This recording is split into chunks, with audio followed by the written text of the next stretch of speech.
Hi, this is Ruth Theresa with One Inspiring Woman, and today we're talking about what should you do when you find a ghost in your house.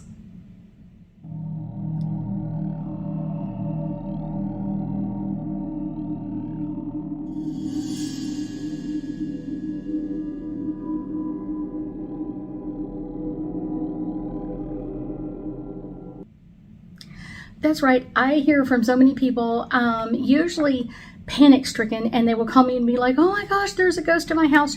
What do I do? So this is kind of the basics of it, and kind of some of the things that you can do to kind of alleviate this.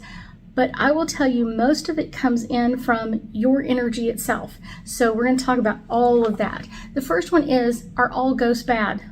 No, not all ghosts are bad. Not all people are bad. So that's kind of something to kind of keep track of, is when you feel a ghost, or your kids are seeing a ghost, or your dog is barking at the wall or whatever else, and you're kind of like, why is this dog doing this? And you kind of think, oh my gosh, it could be a ghost. First off, don't panic. Because when you panic, your energy level goes from normal to below the floor. And so it kind of just draws in more of their energy. So make sure you, first off, don't panic.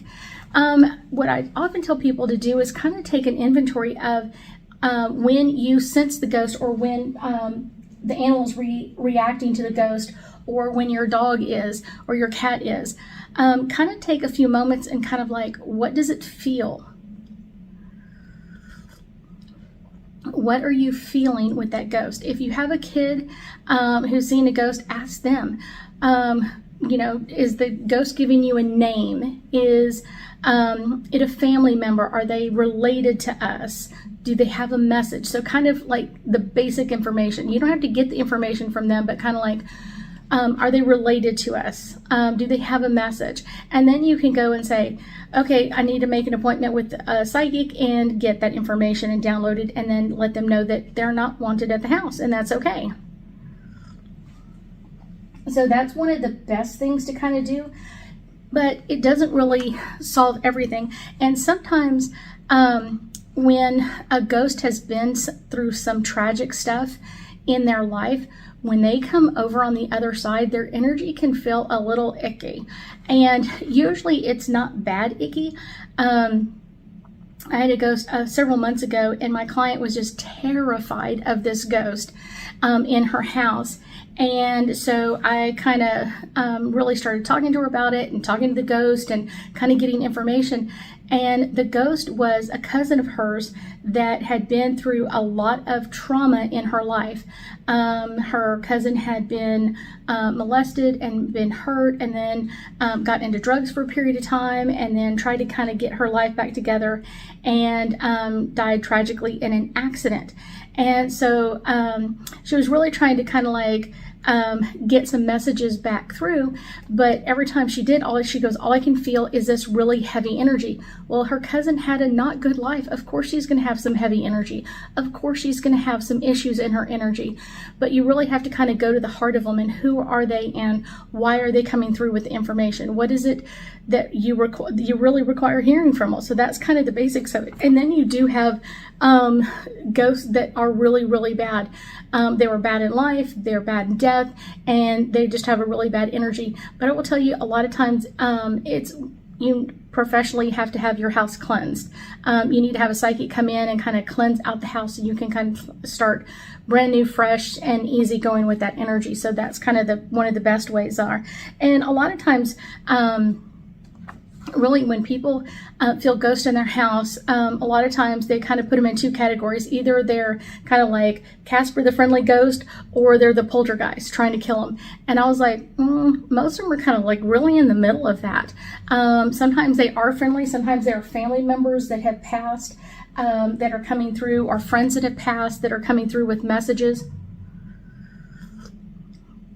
Sometimes it can be amazing energy that they're coming through with, or messages that they really want you to know about, or something that you've asked them about. So that's kind of like one of those special things. A lot of times when people are going through my notes, so in fear of ghost, it's one of those, it really can bring a whole bunch of scenarios up to our mind, kind of like just knowing that there's a ghost in the house. And they're like, oh my gosh, there's a ghost in the house. And they kind of get into the panic mode of it. I'm going to try to pronounce this correctly. The fear of ghost is plasmophobia. And it's like an intense fear of ghost. And people really do have this. And a lot of times, like, they will kind of have like the same like scariness to witches or vampires or kind of any of that stuff. Like they, can't stand any of the Halloween stuff. They can't stand any of that energy. They don't understand it. And a lot of times it's really an irrational fear that they have. And so this is kind of the time to kind of really what is actually going on and count for that. Don't really kind of add other energy to it, because so many times what happens is they're telling me about one thing and then they go off on another, and like the ghost is making everything bad and my car broke down or whatever else. And I was like, you're blaming your ghost on your car breaking down? No. So they kind of just like add everything onto it. Like, here, let's throw the blame over here and let's throw it all on the ghost, and everything's the ghost's fault. I will tell you, many times people will sense ghost as children, and however their family reacts to it is kind of becomes how they react to it. So if their family members are like, oh my gosh, it's a ghost, the child will be like, oh my gosh, it's a ghost. But if the family goes, oh, was it Uncle so-and-so? He just passed. Or is it Grandpa so-and-so? If the family takes it well, then the child will take it well. So that's kind of like a double message, not only for people that live through that, but people that have children now or grandchildren now.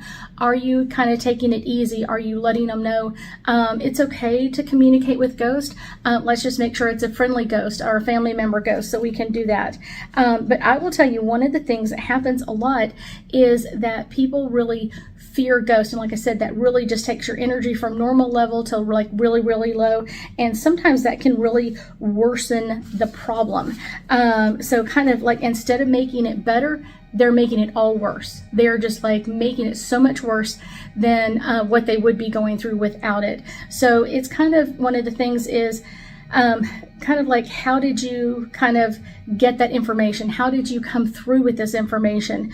And then letting go of your anxiety. People deal with ghosts all the time, and I know it's not everybody who deals with a ghost, but know that people are out there and usually willing to help clear out ghosts, cleanse your house or whatever else. So make sure that you're reaching out to people that kind of have really good energy that you can communicate with and really understand what's going on. I deal with this one a lot because a lot of times the parents haven't really opened up their gifts, or their grandparents haven't, but then the kids come through and they haven't learned how to turn everything off, and the parents are like, oh my gosh, there's a ghost in the house and I can't see him, but I can sense something, or da da da da da, and it's like they're talking to the kids and I'm afraid what they're going to tell the kids. Well, that's your stress about it, and that's kind of like your drama, or what I'm saying, like your drama or your trauma with this. But know that most of them are coming through to kind of get a message through, or kind of let them know, like, hey, I'm your great grandfather that passed away and I wanted to just come see how you're doing.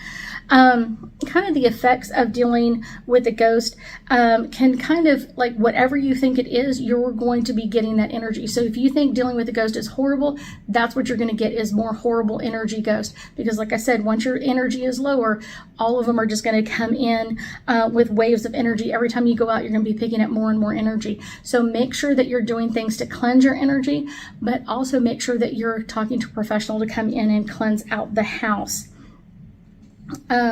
Any sense of dread or kind of like dealing with fears or other issues is yours, and you need to take responsibility for it, and then do whatever you can to kind of cleanse that out, or not show it off. So a lot of times, like, people, once they're afraid, they're like, I can't control it anymore. I'm so afraid, or I'm terrified. I can't sleep alone, or I can't have that, or I'm having panic attacks from it. You're making it worse in your own mind. You are not making this easier. You're actually making it worse, and you're only just kind of like amping up that ghost energy, or that energies are kind of lowering coming in because your energy is so low. I will tell people that kind of one of the things that I love about dealing with ghosts is kind of really opening up to that energy, getting their messages, and then ask them to go. That is one of the easiest things to do, and I think it's kind of one of the easiest ways. They came in to give you a message, whatever that is. They want to know that you're still connected to the family, or wanted to let you know that so-and-so is going to be pregnant soon, or so-and-so is going to pass, or whatever it is. And so they're coming through with messages. So once you get the message, a lot of times they'll leave if you're not panicked. If you're panicked, then it kind of brings in other ghosts. And that can bring in a lot of negative energy. So let's do some angel cards and get us some insight into all things ghost related. Let's talk about some ghosty energies here. I got a couple of them popping forward, and this one is this is kind of like the square, the semi-square, and the this is all about the tension. When you're bringing attention into your house, kind of that negative energy, you're lowering your energy, and all you're going to do is get more and more of the negative energy. So once you get their message, you can actually usually clear them out pretty easy with this. Progressions.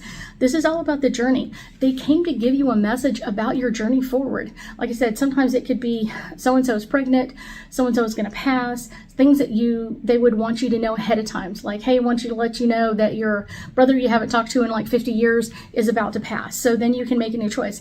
Do I want to go and say goodbye to my brother, or do I want to leave it alone? That's your choice. That's the way it goes. The next one is Juno, and this is about partnership. Like I said, even on the other side, they consider us family. And a lot of times they'll come in and give me the signal that they're dealing with like a family member. This is not a scary ghost. This is usually a family member. And so they feel like a partner in telling you what's going on, kind of giving you that heads up of what's about to happen for the family. The moon is all about our perception. And like I said, if your perception, if ghosts are all bad, then that's all you're going to get is more and more of that negative energy. But if you consider that they could be a little friendly, or they could be a little nice, you might be able to get some amazing messages from the other side. And if you can't pick them up, make sure you're contacting a psychic who can do that for you. The next one is Mercury, and this is all about messages. That's why they come and tell us things. They want us to know what's about to happen, or what's going on in the family. So they want us to know what is about to happen before it happens, to kind of, like I said, kind of give you that heads up. Or kind of that message, so you're aware of things that are changing or modifying. This one is Vesta, and this is the hearth. Like I said, it's that family, that hearth, that bringing us back together. And a lot of times they may not be pushing you to kind of like, okay, in the scenario of like your brother's about to pass, it could be the scenario is maybe it's time to let this go, or make some new changes in that area of your life. The last one is transits, and this is all about the climate. If you walk into this really aware of your energy and what's going on around you, if you're coming in and having some amazing energy, and the climate is kind of like, okay, this is a little scary, but I can work through this, you're going to have an amazing time with your ghosts in your house, and hopefully maybe even learn how to communicate with them a little bit as well. I thank you so much for joining me today, and I know that we'll be talking again soon.